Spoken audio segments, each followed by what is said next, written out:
Hello les amis de la chaîne Animanimus Tarot, heureux de vous retrouver aujourd'hui pour un tirage sentimental, relationnel, amoureux pour le mois d'avril 2023. Alors je vous rappelle que ce tirage bien sûr peut parler à certains d'entre vous dès à présent et parler à d'autres un peu plus tard dans le mois d'avril. Donc dans ce cas, n'hésitez pas à revenir sur ce tirage un peu plus tard. C'est aussi pour ça que je vous recommande de regarder la vidéo de votre signe ascendant, de votre signe lunaire et vénusien si vous les connaissez, afin d'avoir de plus amples détails et pourquoi pas recevoir d'autres messages qui vous parleront d'autant plus.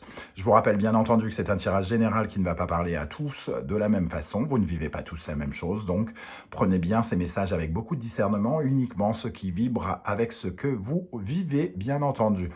Dans la barre d'infos juste en dessous, vous trouverez mon adresse email si vous désirez des renseignements pour les tirages personnalisés. Vous trouverez également différents liens qui vous mèneront vers les guidances que j'ai effectuées pour votre signe récemment, comme par exemple quelle est la bonne surprise qui vous attend en avril 2023. Vous trouverez également la guidance générale que j'ai récemment postée et les messages de vos guides. Voilà, on se retrouve dans quelques instants avec votre signe. À tout de suite.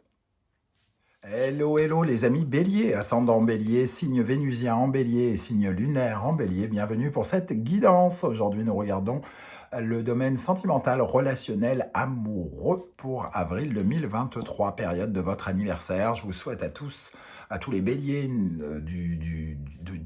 d'avril, pardon, un très bon anniversaire à tous. On va commencer directement avec l'énergie principale qui vous accompagnera pendant ce mois d'avril, les amis bélier.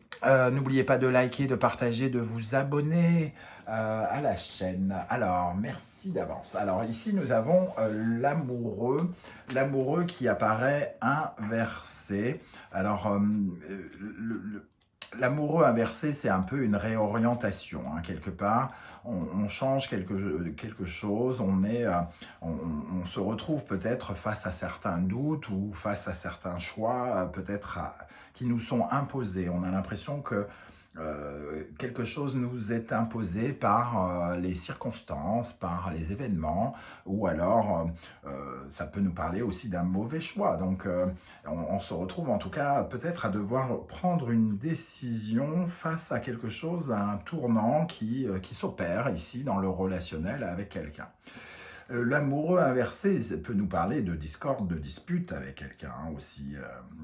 Il peut y avoir des engueulades pour certains d'entre vous, ou alors carrément ça peut nous représenter une envie, un besoin de passer à autre chose, de ne plus être en harmonie avec certaines personnes dans votre entourage. Pas forcément amoureux, mais en tout cas, on manque quelque part de confiance peut-être en quelqu'un, et ça peut parler de risque de séparation pour certains d'entre vous. Alors évidemment, je vous rassure tout de suite, tous les béliers ne vont pas se séparer, ça ne parle pas à tout le monde de la même façon, je le rappelle. En tout cas, ça parle d'une certaine forme de difficulté à se positionner, à rééquilibrer quelque chose en amour. Ça nous parle de tentation peut-être aussi pour certains, notamment pour les célibataires. On n'est pas véritablement dans l'amour, on est plutôt dans le batifolage par exemple, dans le libertinage, voire dans une certaine forme d'infidélité, pourquoi pas même pour certains. Voilà, en tout cas cette carte, elle demande à réharmoniser quelque chose si on en a envie, si on en a besoin, et évidemment si on n'en a pas envie, on va vers une séparation, une rupture avec quelqu'un. Ça peut tout à fait nous parler de quelqu'un dans le domaine professionnel, amical ou autre. Hein. J'ai le souvenir que les béliers font un peu le nettoyage autour d'eux depuis quelques semaines, voire quelques mois maintenant. Donc ça peut encore parler de ça. On va voir avec le reste du tirage. Avec l'énergie de l'astrologie de la lune noire, nous avons la maison 2. La maison 2, elle nous parle de ce à quoi vous accordez de la valeur, ce qui a à vos yeux de la valeur. Donc, est-ce que cette personne dont on parle, cette relation, qui est peut-être représentée ici, est-ce que vous lui reconnaissez de la valeur? Est-ce qu'elle vous met en valeur? Ça nous parle aussi de l'estime de soi. quelque part, hein. La maison 2, c'est la maison du taureau, c'est la maison d'une certaine forme de prudence aussi et d'une certaine forme d'ancrage. Est-ce que les choses sont ancrées? Est-ce qu'elles peuvent continuer à progresser et aller de l'avant? C'est un questionnement que vous autres, les béliers, avez constamment. Est-ce que ces choses-là me permettent d'avancer, de progresser? Donc, il peut y avoir cela ici. Et après, il peut y avoir une relation, peut-être pour certains, d'argent avec quelqu'un, ici, qui est remise en question. Il peut y avoir des disputes concernant quelque chose en lien avec l'argent. Ça peut être au sein du couple ou au sein d'une relation autre, hein. La maison de l'argent, ici, des dépenses, de la façon de dépenser, des factures, de tout ce qui est en lien avec le loyer, pourquoi pas. Et aussi, les possessions peuvent nous parler de relations professionnelles, puisque c'est notre façon de gagner de l'argent ici, hein. Donc, on va essayer d'en savoir plus, notamment pour les béliers célibataires.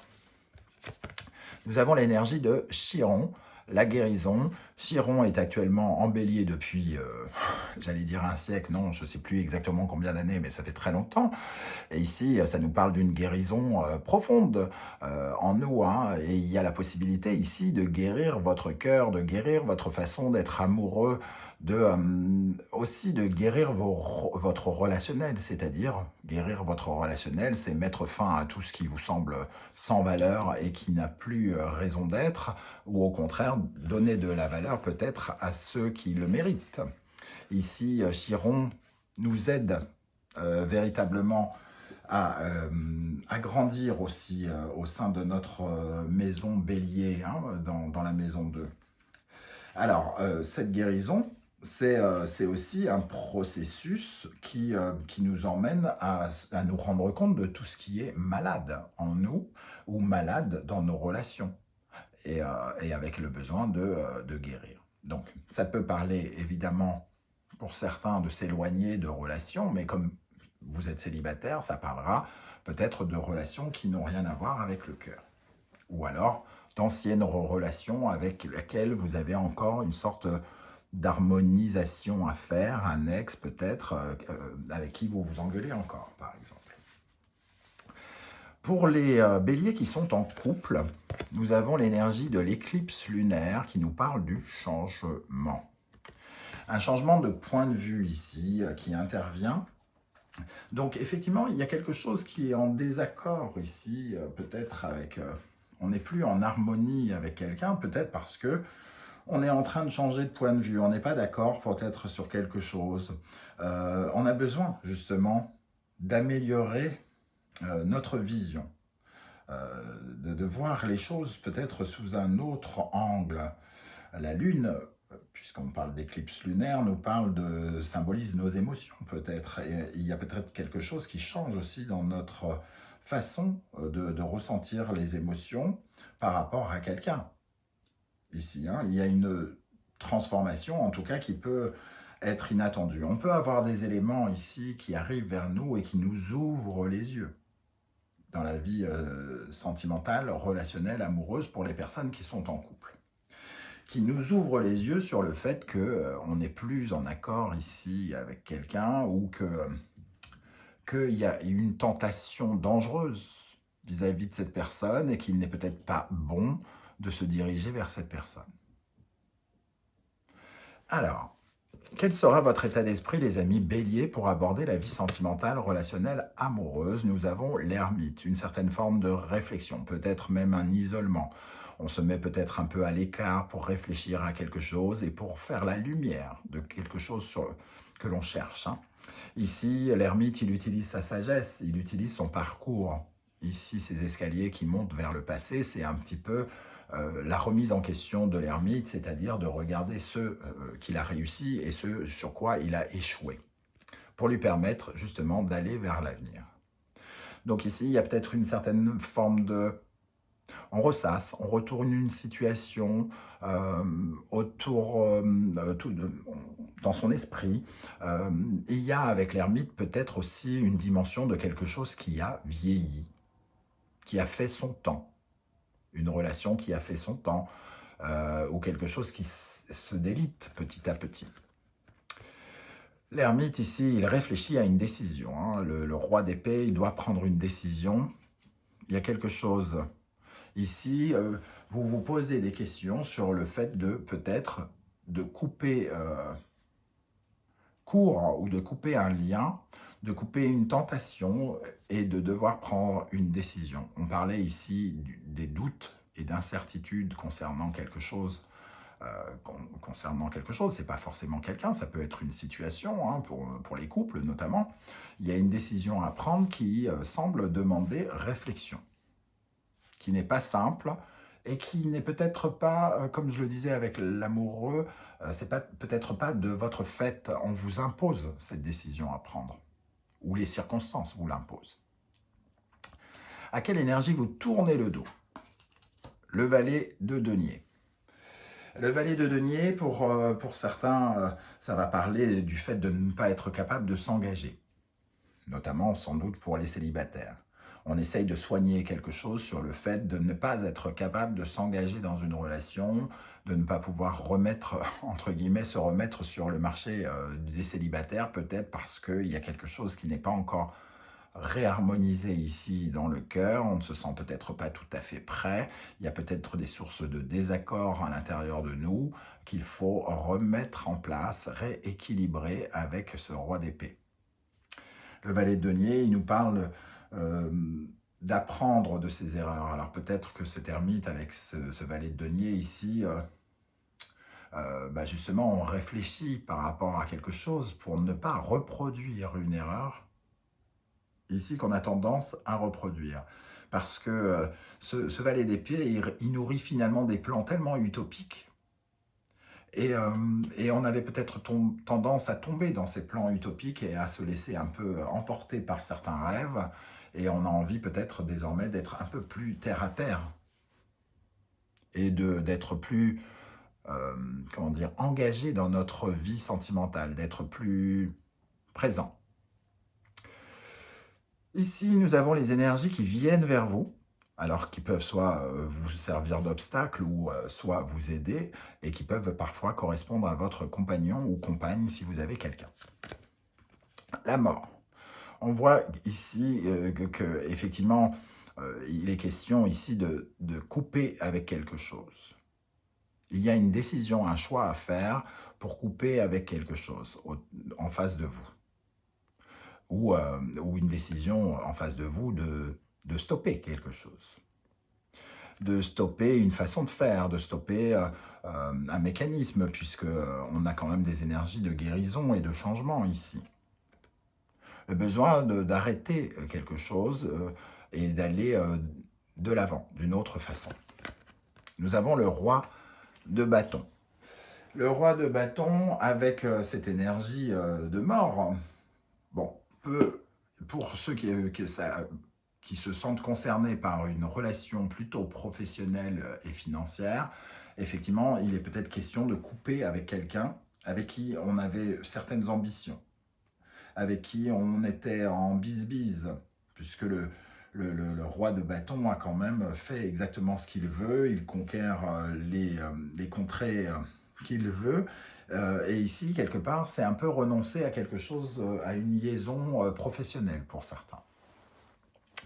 Pour d'autres, ici, on doit peut-être renoncer à quelque chose que l'on veut. Quelque chose qui attire nos ambitions. Certains béliers étaient peut-être extrêmement portés sur leur vie professionnelle et ici, il est question de revoir sa copie, de changer, de se réintéresser à son couple, de revenir dans le couple, là où on avait peut-être des plans utopiques, où on n'était pas très engagé, et il y a peut-être l'obligation de prendre une décision, d'arrêter quelque chose pour être plus présent auprès de son compagnon ou de sa compagne, par exemple, pour recréer de l'harmonie aussi. Ok, alors, ici, comment les choses vont évoluer pour vous, la Lune? Alors, la Lune, j'ai tendance à la sentir comme une énergie un peu qui vous stresse, hein, qui qui réveille certaines peurs. Peut-être que arrêter quelque chose ici, mettre fin à quelque chose, vous fait peur, vous épuise, vous rend malade. Émotionnellement, ça éveille vos émotions, votre sensibilité, hein. Et on a la reine de coupe en plus, donc ici on a vraiment une part extrêmement féminine, très très sensible. Il y a beaucoup de sensibilité ici.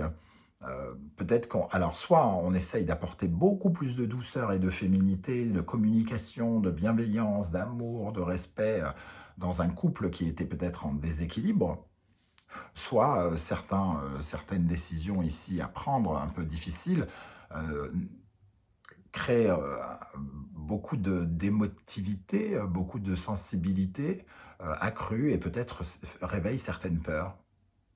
Une peur peut-être d'abandon, par exemple, pour certains d'entre vous. À la fin du mois, nous avons l'énergie du pendu. Donc, un changement de vision ici. Ça nous parle des sacrifices que l'on fait, que l'on consent à faire, et ceux que l'on ne consent pas à faire. Et le pendu, il est invité à changer de regard, comme l'éclipse lunaire tout à l'heure, hein. Le changement de point de vue. Donc des éléments nouveaux qui nous invitent à changer, à améliorer peut-être notre façon de regarder les choses et peut-être aussi à lâcher prise, à être un peu plus dans une certaine forme de détente, surtout si ici on se sent extrêmement sensibilisé par quelque chose qui met fin. Et l'as d'épée confirme hein, le changement ici, et l'as d'épée, lui, il est visionnaire, il a le discernement, il y a une décision qui change tout. Qui change tout, la façon de communiquer, la façon de mettre en place certaines choses, et qui crée de la nouveauté. Donc une décision importante qui est prise ici, par rapport à une hésitation, une incertitude, et ici on prend la décision. On change peut-être de point de vue, voire peut-être d'idée. On est invité à, peut-être par son compagnon, si on parle des béliers en couple, on est peut-être invité à s'aborder un vœu, s'aborder une ambition, laisser de côté quelque chose, pour plus se consacrer à sa famille, à l'amour de sa famille, et on est obligé ici de prendre une décision. En résumé de ce tirage, nous avons l'énergie de la force, donc on vous voit quand même faire beaucoup d'efforts, peut-être vous échinez à faire quelque chose, hein, vous épuisez même, mettre beaucoup d'énergie pendant ce mois, à essayer de réharmoniser cet amoureux, ou à réfléchir à comment vous en séparer, entre guillemets. Mais on voit ici que ça prend de votre force, de votre vitalité. Et nous avons le 4 d'épée et le besoin justement de se reposer, de se détendre, hein, et peut-être de lâcher prise par rapport à cette épreuve. La nécessité finalement aussi de lâcher prise et de savoir se détendre, prendre un peu de repos par rapport à quelque chose qui s'est peut-être beaucoup accéléré autour de vous et dans votre couple. Ici, c'est peut-être recanaliser l'énergie vers un petit peu de quiétude, vers un peu plus de sérénité. Voilà les amis béliers, comment je ressens ce tirage. Je ne sais pas du tout comment ça va vous parler. N'hésitez pas à commenter pour me dire comment ça vibre derrière l'écran de ce téléphone ou de l'ordinateur. J'aurai plaisir à vous lire et à vous répondre. Et si vous ne voulez pas déballer votre vie sur les réseaux, eh bien n'hésitez pas à mettre un petit tag, un petit émoticône, un petit mot codé, des signaux de fumée avec quelques Indiens et ce que vous voulez. J'essaierai de décrypter vos messages avec beaucoup de plaisir et à vous saluer. On se retrouve très très bientôt, en tout cas pour une nouvelle guidance, cette fois-ci 100% professionnelle. En attendant, n'oubliez pas de liker, de partager, de vous abonner, c'est super important pour moi, pour avoir un peu de visibilité sur YouTube. Prenez bien soin de vous les amis béliers, merci d'être là et à très très bientôt. Ciao ciao.